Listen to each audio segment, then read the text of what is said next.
The sailor, who was leaning against the starboard rail, seemed to be waiting for someone. In his left hand, he held a bundle wrapped in a piece of white paper that showed grease spots in several places. With the other hand, he puffed on his pipe.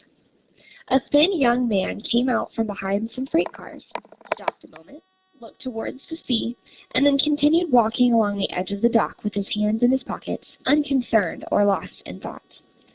When he drew opposite the ship, the sailor shouted to him in English, "I say, look here!"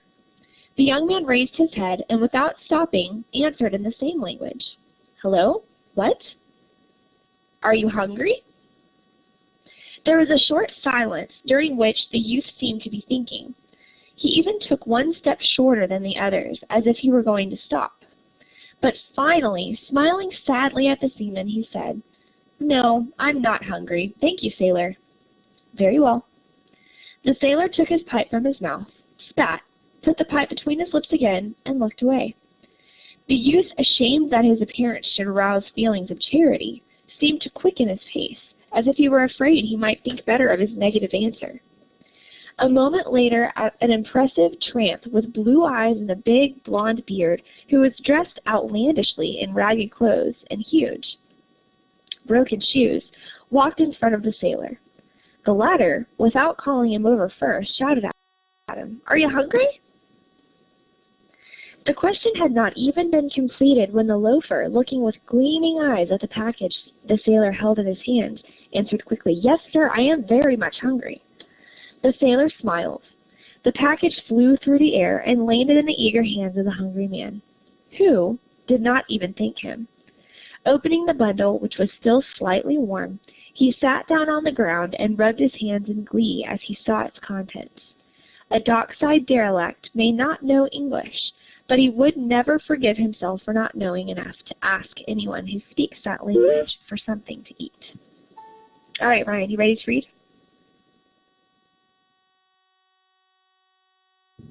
The young man who had gone by a few minutes before witnessed the scene from where he was standing a short distance away. He was hungry. He had not eaten for exactly 3 days, 3 long days, and more from timidity and shame than because of his pride. He shrank from standing in front of steamer gangplanks at mealtime, waiting for the sailor's generosity in order to get some package containing leftover food or scraps of meat.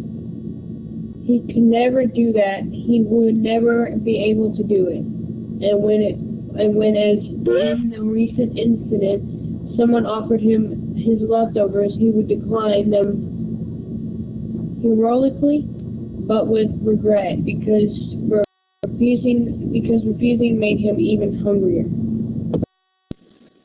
Awesome job. Thank you. For 6 days, he had been wandering through the alleys and along the docks of that port. He had been left there by an English steamer from Punta Arenas, the port where he had jumped ship, abandoning his job as a cabin boy. He had spent a month in Punta Arenas, helping an Austrian crab fisherman in his work. On the first northbound ship he had stowed away. They found him the first day out and sent him below to work as a stoker in the boiler room. At the first large port the steamer touched, they set him ashore, and there he stayed like a package without a name and address, not knowing anyone, without a penny in his pocket, and without knowing how to work at any trade. While the steamer was still in port, he could eat, but afterwards, the huge city rising beyond the alleyways, lined with bars and cheap lodging houses, did not attract him. It seemed like slave quarters, without light or air, and without the open grandeur of the sea. Behind those high, straight walls, people lived and died, stunned by the sordid struggle. He was possessed by the terrible obsession of the sea, which twists the calmest, most orderly lives as a mighty arm bends a slender rod.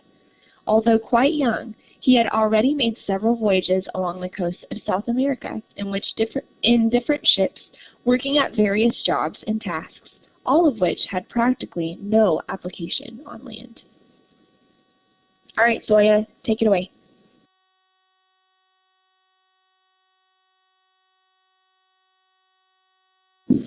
After the ship left, he kept on walking around, trusting to luck's find something, just to keep him going until he could get back to his familiar way of life. But he found nothing.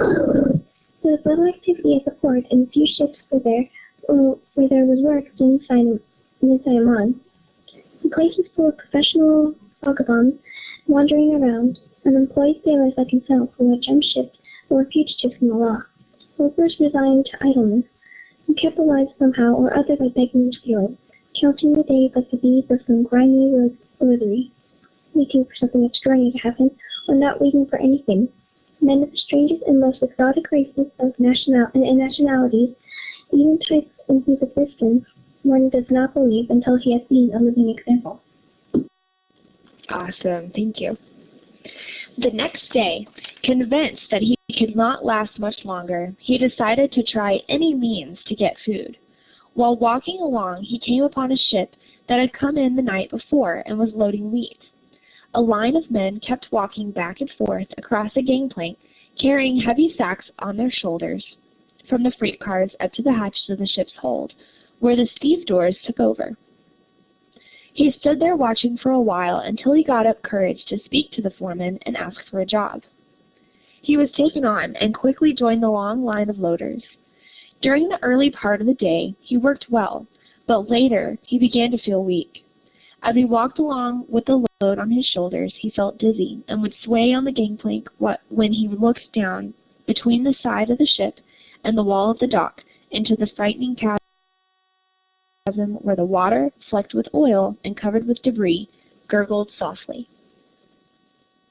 At lunchtime, there was a short rest, and while some of the men went to eat in the cheap taverns nearby and others ate what they had brought, he stretched out on the ground, pretending not to be hungry.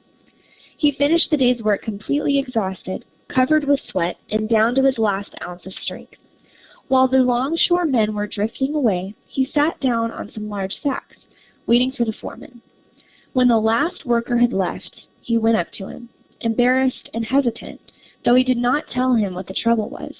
He asked if they could pay him right away, or if he could possibly have an advance on what he had earned. The foreman answered that it was customary to pay when the job was over, and that it was still necessary to work the following day in order to finish loading the ship. Another whole day? Moreover, they weren't advancing a cent. But, the foreman told him, if you need it, I could lend you about 40 cents. That's all I have. The young man thanked him for the offer with a sorrowful smile and went away. Suddenly, he was seized by a sharp sense of desperation. He was hungry, hungry, hungry. He was so hungry that it doubled him up, just as a blow with a thick, heavy whip might have done. He saw everything through a blue haze and staggered like a drunken man when he walked. Nevertheless, he would not have been able to moan or cry out, for his suffering was neither acute nor oppressive. It wasn't a pain, but a dull ache, an exhausted feeling. It seemed to him that he was being crushed by a great weight. All right, Ray, it's all yours.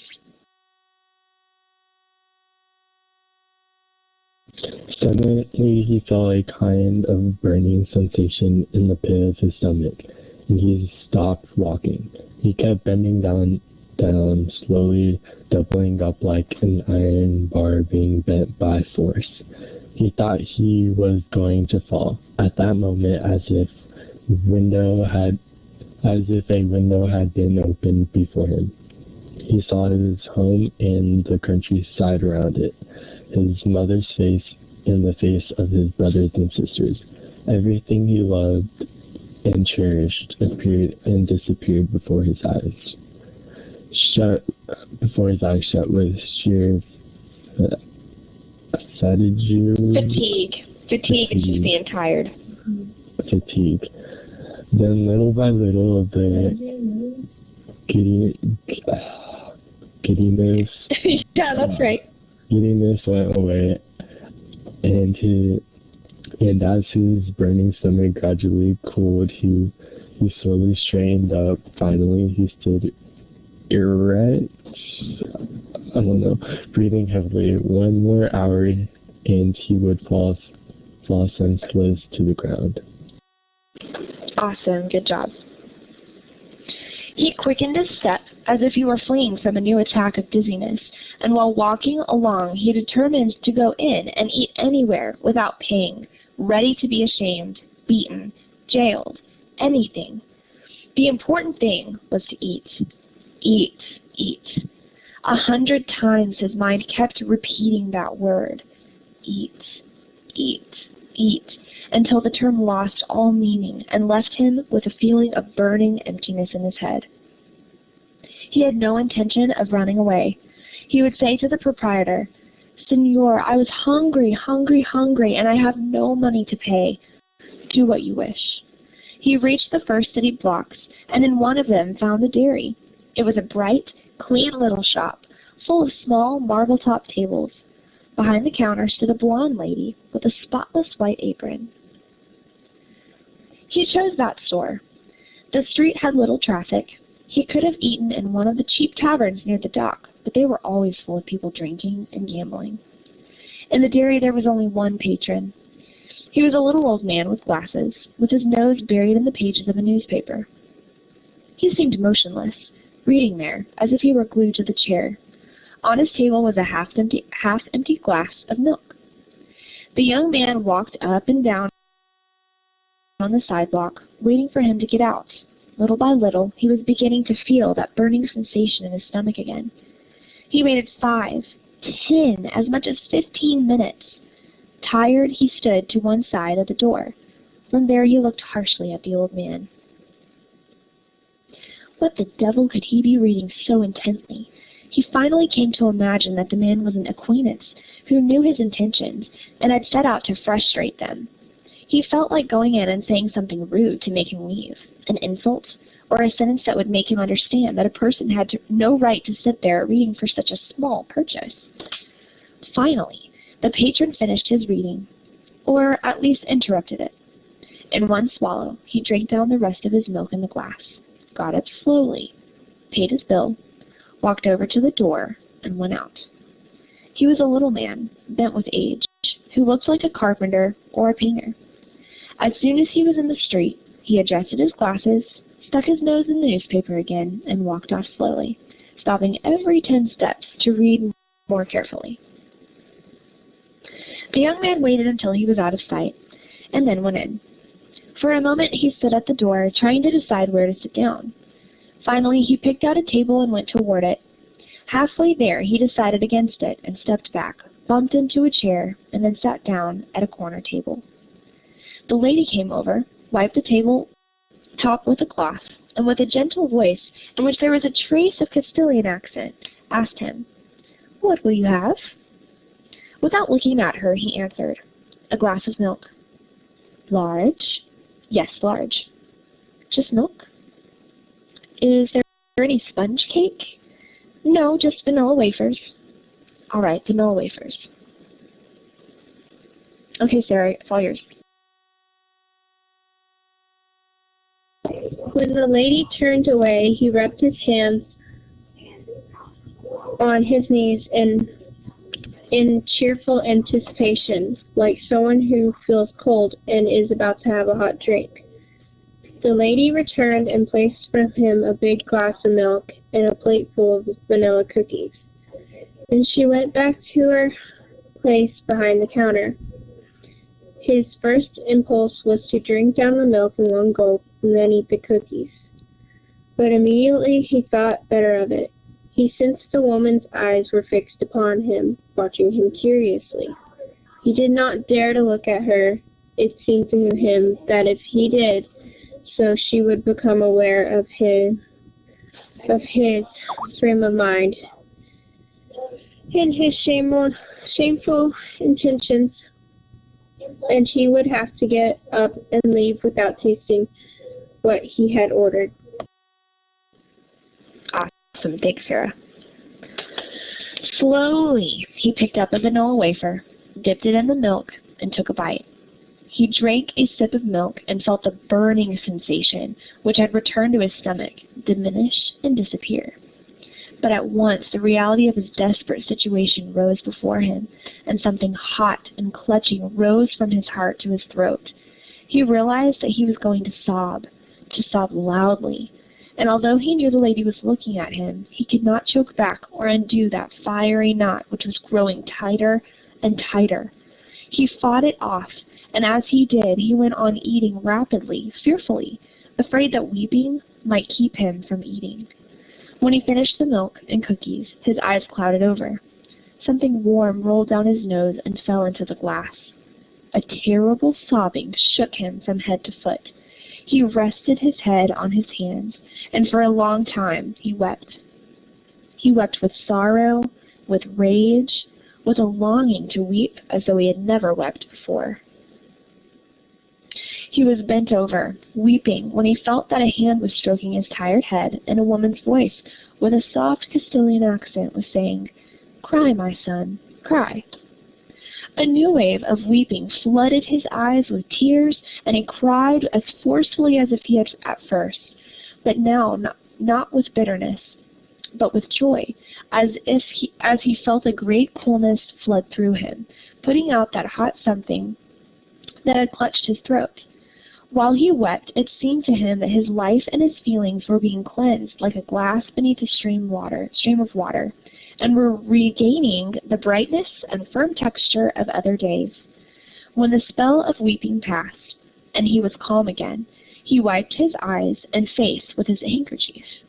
He raised his head and looked at the lady, but she was no longer looking at him. She was looking out into the street at some faraway point with her face, and her face was sad. In front of him on the table was a fresh glass of milk and another plate heaped high with wafers. He ate slowly, without thinking about anything, as if nothing had happened, as if he were in his own house, and his mother were the lady behind the counter. When he finished, it had already grown dark, and the store was lightened by an electric bulb. He sat there a while, thinking about what he would say to the woman when he went out, but nothing appropriate occurred to him. Finally, he rose and said simply, "Thank you very much, Senora. Goodbye." "Goodbye, my son," she said. He went out. The wind from the sea cooled his face, still warm from weeping. He walked aimlessly for a while, and then went down a street that led to the docks. It was a lovely evening, and huge stars were beginning to shine in the summer sky. Okay, Ryan, you can read this one if you like. He thought of the blonde lady who had treated him so generously, forming plans to repay her and make it up to her in some worthy way when he had money. But these thoughts of gratitude vanished with the warmth of his face until not one was left, and the recent events faded away and became lost in the recess of his past life. Suddenly he was surprised to find himself singing something in a soft voice. He straightened up joyfully and strode along with vigor and determination. He reached the shore and walked up and down buoyantly, feeling himself reborn, as if he scattered in inner forces that had been resembled and consolidated. Then the fatigue from his work began to rise in his legs with a slow tingling sensation, and he sat down on a pile of sacks. Awesome, thanks, Ryan. Last page. He looked at the sea. The lights from the dock and from the ship shone over the water in a red gold band, shimmering softly. He stretched out on his back, looking up at the sky for a long while. He did not feel like thinking, or singing, or speaking. He felt alive, and that was all. And he dropped off to sleep with his face turned toward the sea. All right, so that was our story. All right. I do believe that we are just about all ready to go through the questions. It's that time. It's about 3:30, so let's go ahead and get started. Now, if you're new to tutoring, we're basically just going to go through these questions, and then hopefully that will help you kind of do better on the second time around when you do take your quiz. Meredith, just to clarify, the breakout rooms for your teachers, that'll be at the end of class. So whenever we're finished with tutoring and going over the questions, I'll ask you to sort yourself into your teacher's room so I can take a quick screenshot. And that's what we're going to use those for. All right. So let's look at question 1.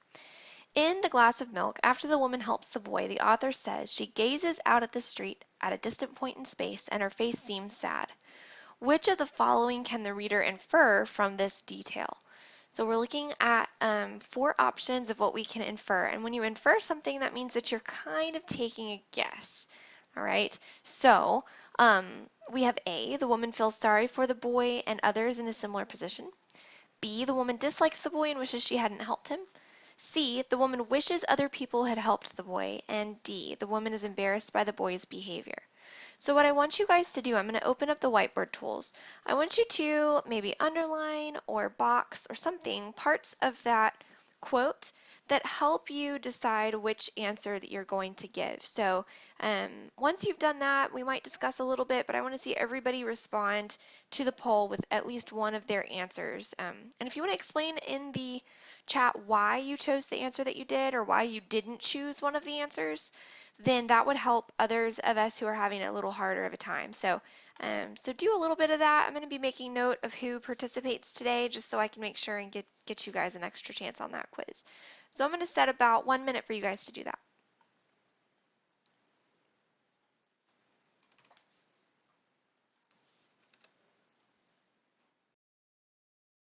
Okay, so I really like what I'm seeing. There's quite a bit of drawing up on the board that shows maybe some connections to one answer or another.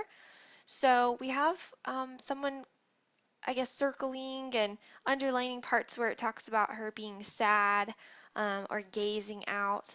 And that might be a good thing that would connect it to maybe someone feeling sorry. Okay. Also, the C option says that the woman wishes that other people had helped the boy.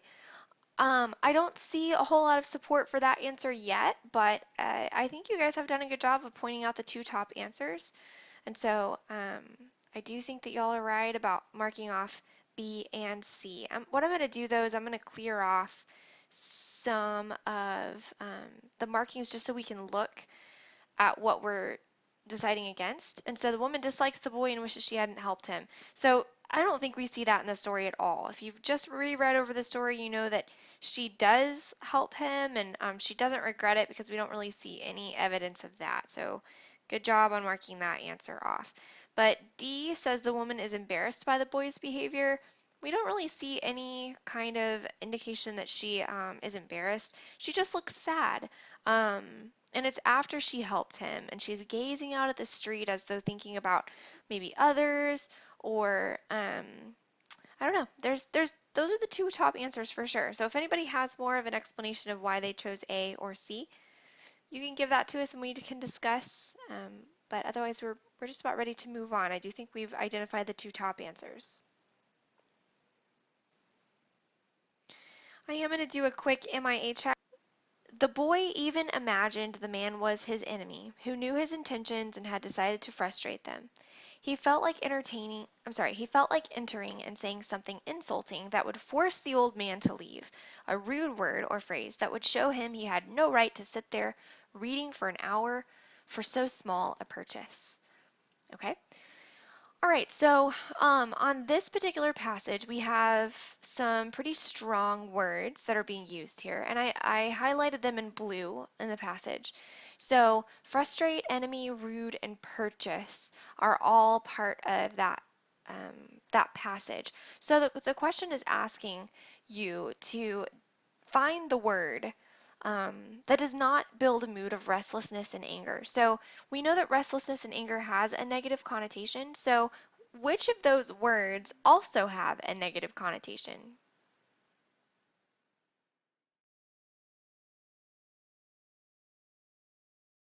Yeah, rude is definitely a negative connotation. That's for sure.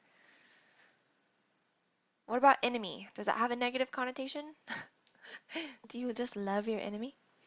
Frustrate, definitely. None of us really like being frustrated, okay? Enemy has a negative connotation, so I think we're left with kind of the only word that's more neutrally connotative, okay? And remember the words connotation and denotation. Connotation is how the word makes you feel, and denotation is the definition of the word, all right? Okay. Okay, I'm cutting some of you guys off, but I think we got that one pretty much in the bag, okay? So, let's look at the next one. It says, which best summarizes the conflict and its resolution in the glass of milk? All right, good. All right, thanks, Emma. So let's look at one at a time. So I'm going to block off B, C, and D. So look at A first, okay? It says, which best summarizes the conflict and its resolution? It says, the conflict occurs between the boy and the sailors. He resolves the conflict by leaving the ship. Is this the main conflict? Do you feel like this is going to tell us the overall like conflict and problem in the story? Okay, I've got a couple people saying no. So let's move on to the next one, okay? So what I'm going to do though before we move along is I'm going to box what it says the conflict is, okay? So it's between the boy and the sailors. That's what that's suggesting, okay? And he resolves the conflict by leaving the ship. So that's what it's telling us in that option, okay? Let's look at the next one. So the conflict, this one says, is between the boy's competing emotions. So that's like within himself. All right, so I'm going to box that. Does that sound like the biggest conflict that he faces? Okay, he resolves this conflict by eating at the milk bar and then forgetting about it. Okay, and the resolution, remember, happens at the very end of the story. So we're looking for something that he struggles with the whole time, and then the story ends up like that. Okay, let's look at C. Okay, the conflict occurs between the boy and the woman at the milk bar. He resolves the conflict by forgetting about her actions. Okay, so does it happen between the boy and the woman? And then does he forget about her actions in the end? Okay, got lots of people saying nope. Okay, and here's our last one. The conflict occurs between the boy and the forces of nature. All right, so it could be between the boy and something that's happening outside of him. He resolves this conflict by falling asleep facing the sea. Is that what resolves the entire issue? Okay, so now we've been able to look at what each option offers. So now use your polling tool to decide which you think is the best option.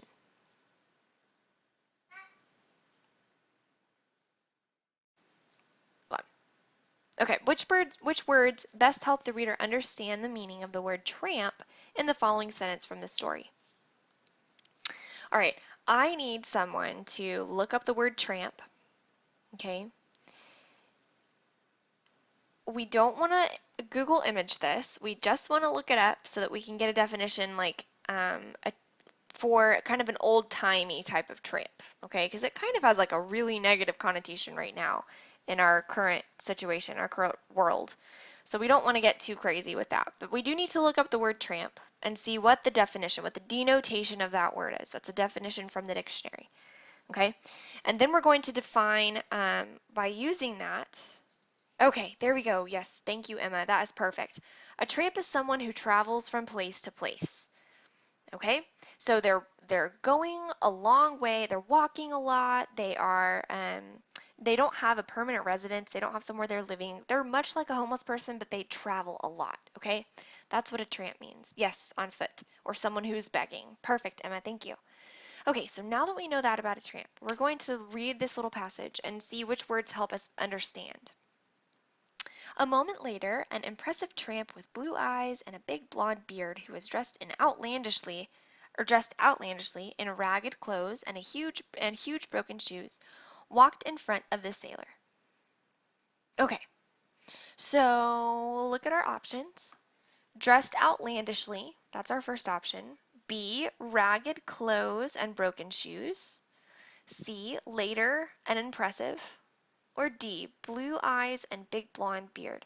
So which of those is going to be the most characteristic or most helpful to understand what the word tramp means. And think about Emma's definition. It's a person who travels from place to place. And they're someone who walks and travels on foot. They're not taking planes, they're not on trains, they're not in cars, they're walking everywhere. Yeah, I think Emma, I think you're on the right track there with the broken shoes and all of that. So I think it's pretty easy to identify that maybe one of these is better than the other as far as looking up the word tramp. So what I want you guys to learn from this though is that you can always look up the word that it's asking about, right? Because you can look at that definition and it might help you find which words would be the best context clues to use to find the definition if you didn't have a dictionary. But since you do and you can always use one, it really does help the definition. All right, so let's get a poll response from everybody.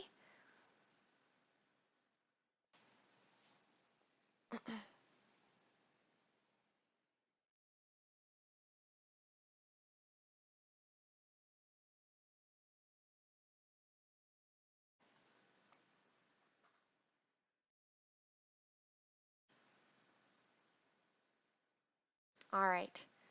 So we had 5 people say B, we had somebody say C, and we had a couple not quite respond, but that's okay. Okay, well, we responded after that.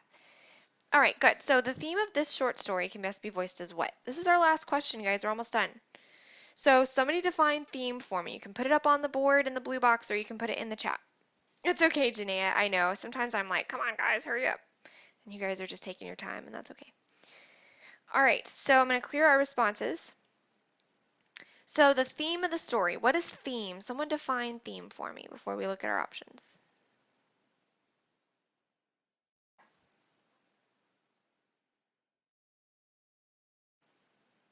Make sure you are with me. Okay. So a theme is what you guys are saying, basically the overall subject, right? It's kind of the main part or the main message of the passage. So it's a message that you're going to get from the story. Okay, so good. Thank you for that. So now that we know, let's look at each one of these and see which one really goes with the story that we just read. So the first one says, enjoy life while you can. It's a short ride. So that's a theme. Is it the theme of this story though? Okay. B, love is the greatest thing people have to offer. Did we learn that from this story? C, don't judge. You never know another's struggles. Or D, having too much pride can lead to a person's downfall. All right, really think of our main character, okay? The main character had an issue. Think of the conflict and how it was resolved, all right? That question is going to help you a lot to identify what the theme is, what you mainly will learn from this. Now, some of these might be true like sub-themes, and sub-themes are things that are kind of less important than the overall theme, okay? But there's a main overall theme of this story that has a lot to do with that main character and what he struggles with. Okay. Okay, so Emma says that he was too prideful to accept food.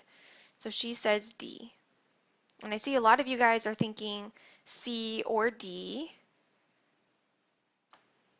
Okay.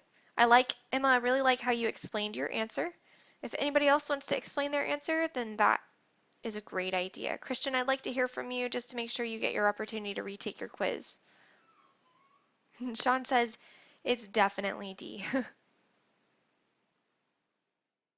And Janae is like, I don't know, it's C or D.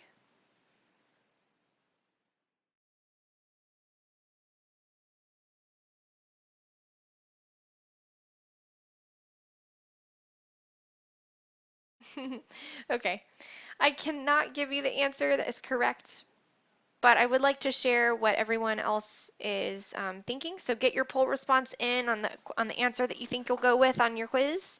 I will share that out. And then we'll be done for today. All right, Janaea, put your answer in the poll, and then I'm gonna share. You guys are funny. You'll make me laugh. Okay. So the one person that didn't respond was me. But one person says A, one person says C, and 5 people went with D. But you guys make sure you feel confident about the answer that you choose, okay? So I think y'all have done a great job. Thank you for coming today. I do want you to sort yourselves into your teacher's room. I'm going to take a quick screenshot of that, and then you'll be dismissed once I let you know that I've done that, okay? Thanks, guys. We'll see you next time, maybe.